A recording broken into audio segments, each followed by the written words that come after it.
Hello friends and welcome back to my channel. My name is Caitlin from Florals.com and today I have another layout process video for you guys using my How to Kill a Kit with Style April 2019 kit. I have a whole playlist down below featuring all of my April 2019 How to Kill a Kit with Style videos in case you're interested in seeing me use more products like these or just interested in following along on my monthly journey.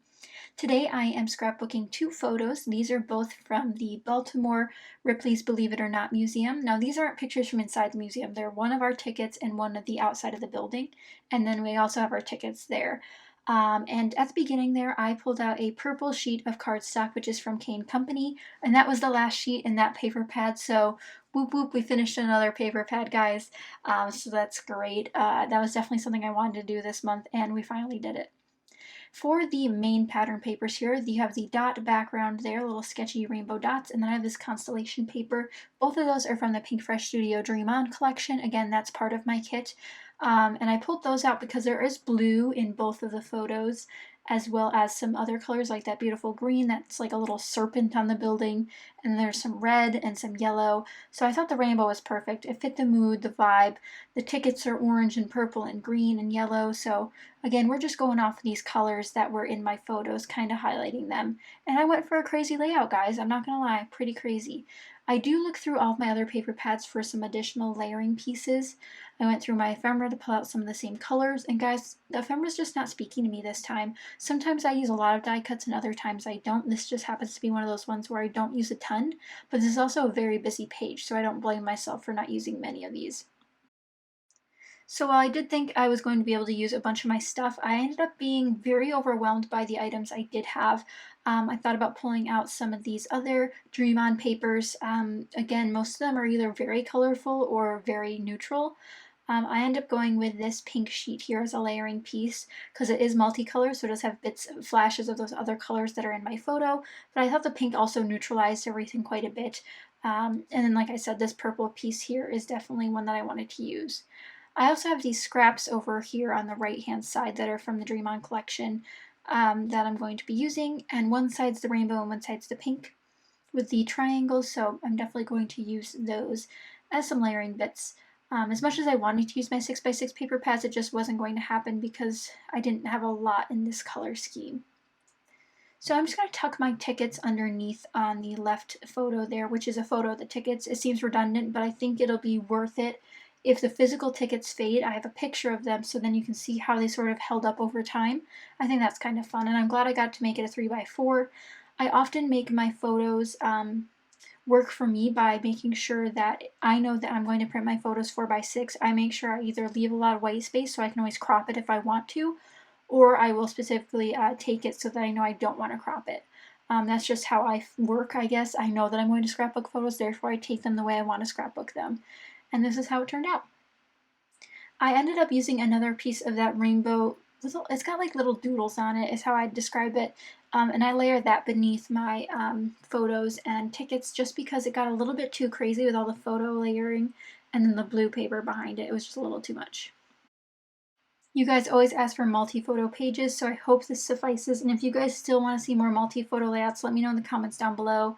I know I've been doing a couple one-offs lately of single photo pages, but I just really work on whatever interests me. Here I'm pulling out some gold washi tape. I love using washi tape on pages, and I thought this would kind of give it a finite space. And I only put it on the two edges because I thought some of my clusters might end up going over the other edges, and I didn't want to constrain them by the washi tape. So this gives it a top and a bottom to sort of sit on and stay within, and it doesn't get too crazy. So once those are glued down, and I'm covering up part of the tickets, and I don't put too much adhesive on the back of the tickets. One, because I don't know what kind of paper these were printed on, and two, I don't know how to react. So, and I'm fine with covering up the tickets a little bit because on the edge there it says that it was a Groupon, and that doesn't really pertain to anything other than it's a Groupon, and I just, it doesn't matter. Then my title comes here. I end up finishing off these puffy stickers from the Paper House production set that I included in my kit, and the title ends up being Believe, Wish, and Dream, but they kind of mix into the background. And if you guys don't know what Ripley's Believe It or Not is, it's a museum full of oddities and weird things that have happened throughout history. Some are replicas, some are real, and so it's like not everything's what it seems, and there's illusions and all sorts of other stuff. So that kind of goes along with the theme of the layout and photos. While I was talking, you might have also seen that I pulled out some puffy stickers from Pink Fresh Studios Dream On, and then I'm going through this sticker book, which I absolutely adore, by Maggie Holmes. And guys, I've used this on almost all my layouts. It's very versatile. I even pulled out one for this layout, and it's a little date sticker, and it's in the perfect shade of yellow. It's a little bit mustardy compared to the other yellows, but it works. And since I'm working with such an odd color scheme, I do go into my normal die cut section and pull out a label, and I do pull out some other bits. So don't come after me for coming outside my kit. I do that all the time. It's just as long as I'm using part of the kit, I don't think it's too bad to be reaching outside of my kit. It's not like I'm ignoring the other products, they simply just don't work on this page. So I'm going to tuck that label in there, just giving myself another journaling spot. And I end up dipping into some other things too, but first I put these puffy stickers down, and these are by Pink Fresh Studio Dream On again. Adore their puffy stickers so very much. They're my absolute favorite kind of puffy sticker, and they're just so little squishies, and they're so cute. And here I thought I was going to be able to use some of these green stickers because there is green in the photos and in the background paper, but none of the phrases worked very well. It's like, "We are family," "I love you," and I'm like, but I have a picture of a museum. So I ended up skipping out on those from the Jen Hadfield sticker book, but that's okay. I have plenty of layouts I can use those on. But I do dip into my normal stash and pick out this Amy Tangerine sticker sheet. And I picked this up quite a few months ago and haven't really used it much. So I'm glad I got to use it a little bit on this layout. Now I end up pulling out an orange sticker and then some yellow bits as well. So it says "This happened," and I put that near the tickets. I have an arrow that I put in the bottom cluster, and then I start a cluster in the top left with an orange frame, and then I pull out a little yellow tab that says "This," and it just all comes together pretty well with this sticker sheet by Amy Tangerine here. But this layout is almost done. I didn't add any enamel dots or anything. One, because I didn't have any colors that went with it, and two, I just thought it was very busy as is. I've been trying busier layouts.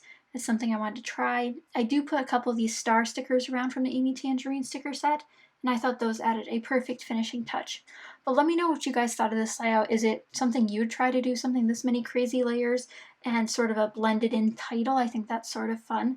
But let me know what you guys think, and that's pretty much it for this layout. Thank you guys so much for watching. I hope you did enjoy. Again, let me know if you want to see more multi-photo layouts. Maybe if there's a certain number of photos you want to see, just let me know. But thank you guys again so much for watching. Be sure to subscribe if you're not already and hit that notification bell because it helps me out a lot, and then you won't miss any videos. But thanks again so much for watching, and I will see you guys next time. Bye!